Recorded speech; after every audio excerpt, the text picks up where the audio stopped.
This is the Global Podcast Network, where executives and professionals connect, share, and inspire. Stay tuned for the conversations that drive success. And welcome back, everybody. If you own a small business, I don't have to tell you, as a business owner myself, it can be lucrative, it can be exciting. You can many times shape your life the way you want to based on your business because you are the owner. But on the flip side of that, also the phone calls on the weekend, the long hours, the stress, the events that you miss with your family because you have to focus on your business. All of that is there. Does it really always have to be? We're going to talk with somebody that helps people see things in a different way and help them move their businesses along. He's got many different credentials. He's a business advisor, certified business appraiser, and that's just the starting point for the man behind businessvaluebooster.com. Doug Brown is on the program with us. How you doing today? Hey, Steve, it's great to be here with you today. Good having you here. What are you hearing most often lately? And there's a lot going on in our world in the last couple of months, year, and then some. What seems to be the reoccurring theme when you talk to small business owners? Well, I don't know if it's so much lately. I think people have come out from under the the depression mentality during COVID, where people were just hanging on by their fingernails. I know the larger thing that I'm hearing is I talk about it's hard to move your business along when you want to leave it if nobody can run it by you, which implies that you have to have somebody to help you run it now. And a lot of owners are really having difficulty finding staff that will stick and staff that they can trust, although that may be a trust issue for them, not so much the staff members themselves. But that's the real problem, is that boomers haven't all retired yet, and they don't want to retire, and they're going kicking and screaming into that long good night. But they're going to have to do something about it sooner or later, because even in better times, when you didn't have this wave of retirements coming, it's always been horribly difficult for a small business owner to sell a small business. And the more we compress that schedule where the baby boom all has to leave, whether they like it or not, then the more businesses there's going to be out there, and buyers can be a whole lot more picky. Well, great point you bring up there about staffing issues. I hear it all the time. And even if we factor out somebody who's a little too picky in terms of who they're hiring, a lot of people aren't looking to get hired. It kind of blows my mind. They're being very selective in terms of where they work. Why don't we look at that for a moment? If you're looking to hire somebody, maybe you want to kick back a little bit and let the business, I don't even know if it's the right thing to say, run itself to some regard. What's your thoughts on hiring people, where to find them, the process, all of that? Would that be something that you would help people figure out? I would help them in a certain aspect. I would not be a recruiter or anything for them. Sure. But one of the things that we do is, and I think it may actually be helpful in this era of the Gen Z folks who want to self-actualize rather than box themselves into some sort of corporate structure. Typically, we look at position descriptions and we put those out on the internet, or we go through some methodology to find people who fit a traditional niche, the front office person or the business manager or the salesperson or whatever. And one of the things you find with a very small business, and by very small, I mean, 50 employees or less, is the job description's got to be a whole lot more fluid than that.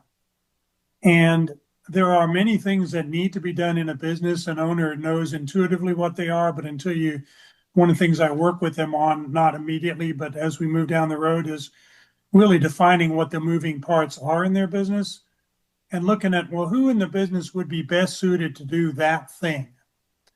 And sometimes the sales manager may not be the best person to do a thing, even though it's associated with sales. For example, the social media stuff. And maybe somebody else who's actually, the bookkeeper actually is pretty good with social media, and they need to do that. So if a business is able to describe what they actually want the person to do, and when they bring them in and talk about it that way, and then when they start doing the job and they actually do those things, I think there'll be a lot more satisfaction in hiring. Having said which, there is certainly room on the new employees side to understand that you don't walk in on day one and become the director of XYZ just because that's what you want to be. You got to earn your spurs, as it were. So there is that trade-off, is that there are a lot of young folks coming in with very few actual work skills, despite the group work that they've gotten their passing grades from in high school, that you don't actually have any value. And to them, I would say, look out, because AI is a thing. And if you don't have any actual skills and the owner can get the answers they need from AI, then they're not going to hire you. So being able to show up and contribute is an important factor. What if you are somebody that's thinking about starting a business, or you're thinking about expanding? Small Business Administration offers loans. What can you tell us about that? So let's start with the starting a small business thing. Sure. There are people who are suited to that kind of entrepreneur thing, to creating something out of nothing. They've got a great idea that nobody's had before. They have an intuitive sense of how to run a business and all that. Those people should start small businesses, because that's certainly the path to becoming crazy wealthy in a short order of time. But you have to have all those things going for you. And the truth is that that's a 1 in a million shot. So for people wanting to get into business, so let's rephrase that a little bit, I would absolutely suggest to them that they find a business that is working already. As a minimum, find a working model that works already. So I talk to a lot of military people, being former military myself, and they talk about, I'm going to start a business doing this and that. And I say, well, wait a minute, there are franchises out there that kind of do this. I don't want to own a franchise. Okay, because, well, they would collect royalties. Okay, got that. But let me understand this. You've been doing a government job, a military job. You've been working in big corporate, which is a whole different thing.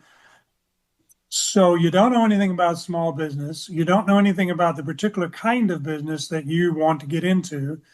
And you don't know anything about working with the kind of blue-collar employees you're going to be working with. So which part of this you think is not going to be a major disaster? Why don't we take a proven model and either buy a successful ongoing business now, because when you're starting from scratch, you're still going to invest. It's not going to be free. Or get into a franchise where they've at least proven that it works somewhere else. So that's what I would say about that. When it comes to franchises, let's say, I actually have a very close friend that's about to open a franchise. It's challenging. It's not like she has a lot of financial resources. She's really, stretching it, but believes in it. And location was a key factor. One popped up. Lots going on there, in other words. What are your recommendations for entering into a franchise? Well, you got to understand that if the franchise is not a franchise that is already pretty much globally dominant, right? Like a McDonald's. You buy a McDonald's franchise, assuming you have a couple $1 million, you can hardly go wrong, because everybody knows what it is. Sure. Most people that are not that affluent, when they think they're going to go buy a franchise, they're really buying a system, which is good, and a territory. And unless the name is instantly recognizable to anybody who might drive down the street, you're buying a startup. So beware of that. Yeah, sure, it only costs you $30,000 to get in, but you're doing almost all the marketing. You're doing the hiring. You're establishing local provider chains, because you're a small guy who's put out 10 or 12 locations in Nebraska and now you're going to open the North Carolina version of that. You've got no supply chain, you've got no ongoing customer base. You don't even have the administrative base because the rules are all different in North Carolina from what they are in Nebraska. Um, so you're essentially buying an idea that was a good idea in Nebraska, and you're hoping that it'll be a good idea in North Carolina, and you're willing to pay $35,000 to find out about that and to make all the other investments that are necessary to start that first location where you live. So when you say, I'm going to buy a franchise, you have to be aware of what you're buying. One of the best things you can do actually is to buy a franchise location that has already been in place for a while and is now for sale. And you can find some, I guess I won't mention any, but there are pretty well-known name franchises that do come up for sale all the time at surprisingly low prices because the owners have found out that owning a franchise still means you got to work, and you got to work hard, and you got to hire people and keep them and do all those other things that, having that big logo that everybody recognizes doesn't avoid the problem of still having to actually run the business. So you can buy a fairly big name franchise unit for well under 100,000, sometimes under 50,000. Sometimes they'll just give it to you if you'll take over the lease. Walking this journey with my friend, everything you've said is spot on. It really is. And this particular franchise, not a recognized name. However, the service it provides is definitely needed by many. And on the marketing side, my first question, and I come from marketing, so my first question was to her, all right, you're paying for marketing. What are you getting from that? It sounds like you're paying into the big pot of what they do for all the franchises, but you're in this location. What are we going to be doing right here? What are they supporting you with? In the end, are you going to wind up doing your own social media advertising, not posting advertising, and other means of getting the message out there? So yeah, a lot of considerations there. Doug, when somebody comes before you, they have a business, let's say they feel it should be performing better. It's doing it right, should be doing better. Maybe they're working a lot. Maybe they want to kick back a little bit, but they still want to see better results from their business. Is that something that you can help them with? Yeah, I can help them with that. Absolutely. And I'm a big believer in incremental progress, because if you try and install some new thing, there's always the buzzword of the future, the EOS or something like that. All you do is you end up confusing yourself, and that means you're going to confuse your staff, who are already somewhat burdened, hopefully, trying to implement this new system that you don't really understand, other than the fact that 3 million people bought the book, so it can't be totally wrong. So I go one increment at a time, 1 quarter at a time. Let's fix 3 or 4 things over the course of a quarter. It's not going to break anything, and go from there. I typically I can work with larger businesses, of course, but when we're talking about smaller businesses, I tend to start with folks that we start with a very simple goal in mind is, have you taken a vacation lately? A real vacation, not like you go somewhere, but your phone's ringing every 10 minutes with the company wanting to know what to do, or wanting you to deal with something. That doesn't count. But could you really step away from the business for 30 days? Completely unplugged? And the answer to that is usually no, you got to be crazy. Okay. But within a year, we can get you there. But we can start off with, well, how about if you could take a vacation of 7 days completely unplugged 3 months from now? If you're willing to commit to that, then we can make some changes. Now, it's not going to be a perfect business. And even while you're gone, some things may go haywire. But if you're only gone for a week, how haywire can it go? So we pick and choose those things that we really don't want to go wrong. And we make sure that those things are going to work in the next month. And during that week that I'm gone, that those are the things that are going to happen. So I don't have my tax filing due that week. I don't have my major vendor show that week. We don't do stupid stuff.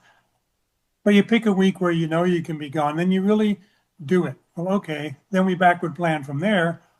Well, what are the 4 or 5 things that we really need to fix that make you say, no, that's not possible? Okay, then let's do that. And that's kind of how I work with what I call my Kickstart program. So for an owner who's not quite ready to say, yeah, I'm willing to work with you for a year, and at the end of a year, and part of the deal is when you sign up, one of your first weeks with me is going to be you're going to book that vacation. You're going to buy non-refundable tickets and you're Mm. going to go on it.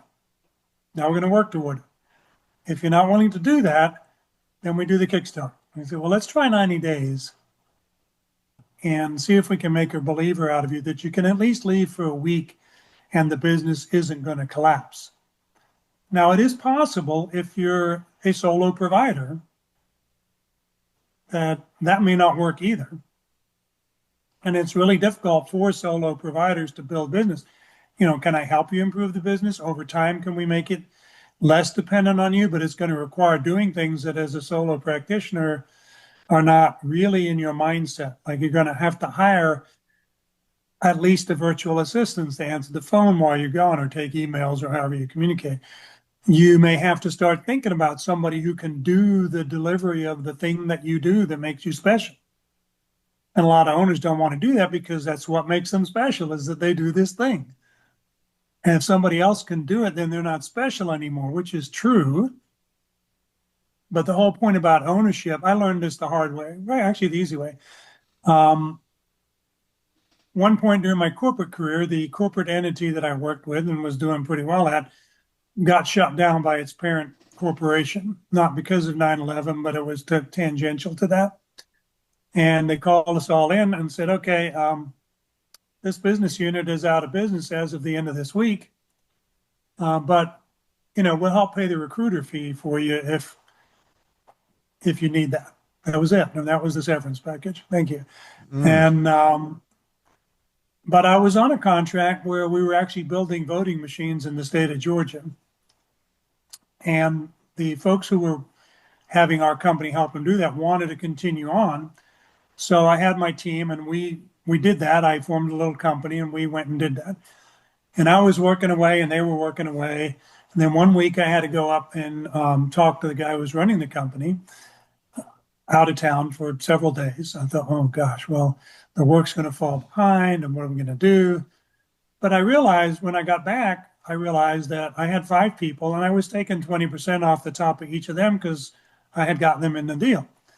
And I got back and I realized that by taking 20% off of 5 people, I had made just as much money as I would have paid myself had I just charged direct.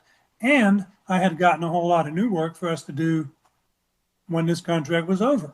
I thought, that's what this capitalism thing is all about. Wow. Yeah. So the thing is, most business owners, I hate to say this, but mostly their businesses are worthless. They will not be able to sell them. The only thing they can do is keep making money as long as they are working in it, because if they keep running it like that, nobody's going to buy it. And the horrible statistic is that 80% of the owners that try to sell their business, over 80% of them cannot. That doesn't even count the ones that don't even bother. It's a horrible statistic, and it's how I got into this business advisory role instead.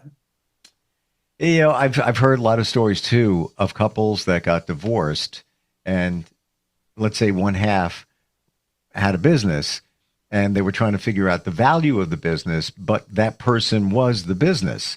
So the partner, said, I want a piece of that. I want a piece. And a lot of times I've heard these stories where the other half of the marriage said, you want it? You can take it, have it, enjoy, have at it. Yeah, because they're the business, to your point. Once they're gone, because of their reputation within that field, there's really nothing left there. Do you find a lot of times, Doug, that you're seeing things within a business when you work with a client that the client doesn't see because they're deep in the weeds in the trenches? Oh, absolutely.